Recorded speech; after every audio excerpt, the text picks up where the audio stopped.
Você pode conhecer profundamente a Bíblia, ter crescido em uma comunidade de fé, aprendido cada ritual religioso e ainda assim permanecer espiritualmente distante de Deus. Isso porque Jesus foi categórico ao dizer: é necessário nascer de novo. Essa declaração foi feita a Nicodemos, um mestre respeitado, conhecedor das Escrituras e líder entre o povo, que mesmo com toda a formação que ele tinha, ele não conseguiu compreender o que Jesus estava dizendo para ele. Diante do chamado ao novo nascimento, Nicodemos ele ficou meio perdido e ele questionou com uma certa perplexidade. Como pode um homem nascer de novo?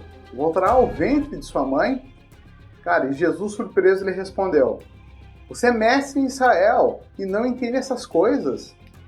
Na realidade, esse ensinamento ele já estava anunciado pelos profetas. Deus havia prometido purificar os corações, conceder um novo espírito e transformar o interior do seu povo. Ezequiel escreveu dessa forma: eu aspergirei água pura sobre vocês e vocês ficarão purificados. Eu lhes darei um coração novo e colocarei dentro de vocês o meu espírito. Esse é o verdadeiro significado do novo nascimento. Não se trata de uma reforma moral ou de um esforço humano em se tornar melhor, mas uma obra radical de purificação, transformação e vida nova que só pode ser concedida soberanamente pelo Espírito de Deus. E o que significa nascer de novo, nascer do Espírito? Bom, naquele contexto, a palavra hebraica ruach, traduzida como Espírito, foi traduzida como Espírito. Ela carregava uma riqueza de sentidos.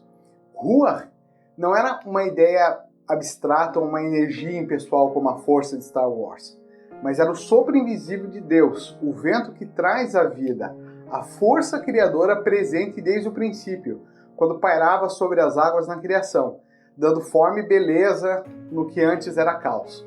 Os profetas eles anunciavam que chegaria o tempo em que esse mesmo Ruach não apenas visitaria o povo de Deus em momentos específicos, mas habitaria de modo permanente dentro dos corações renovados. Por isso que quando Jesus fala de nascer da água e do Espírito, ele está retomando essa promessa. Não é apenas um novo comportamento que se exige, mas uma nova criação, um nascimento radicalmente diferente, que ele só pode ser gerado pela ação vivificadora do Espírito de Deus. E qual é a distinção fundamental disso? Bom, aquele que nasce da carne permanece na carne. É um humano limitado, incapaz de enxergar algo além da realidade natural. Mas aquele que nasce de novo do Espírito torna-se Espírito. Ou seja, ele fica vivo diante de Deus. Ele começa a ser participante da vida de Deus e sensível à sua presença. Sem esse nascimento espiritual, a gente continua morto. Por fora a gente respira, caminha normal. Mas por dentro a gente continua incapaz de compreender a beleza de Deus e a gente se torna indiferente ao seu reino. E é por isso que Jesus declarou: a menos que alguém nasça de novo, não pode ver o reino de Deus. O agir do Espírito. O Espírito não apenas nos concede esse novo nascimento, ele também abre os nossos olhos para discernirmos o eterno. Ele desperta em nós a fome pelo que é divino e ele nos capacita a amar aquilo que antes nos parecia tolice.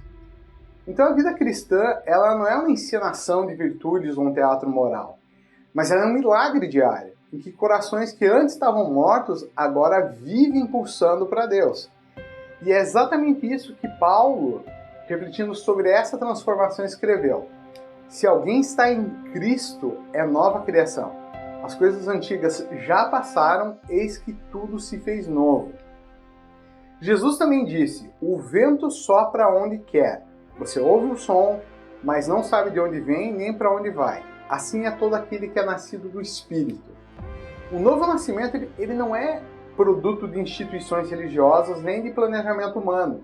Ele é obra soberana de Deus, que assim como o vento sopra livremente sobre quem ele deseja vivificar.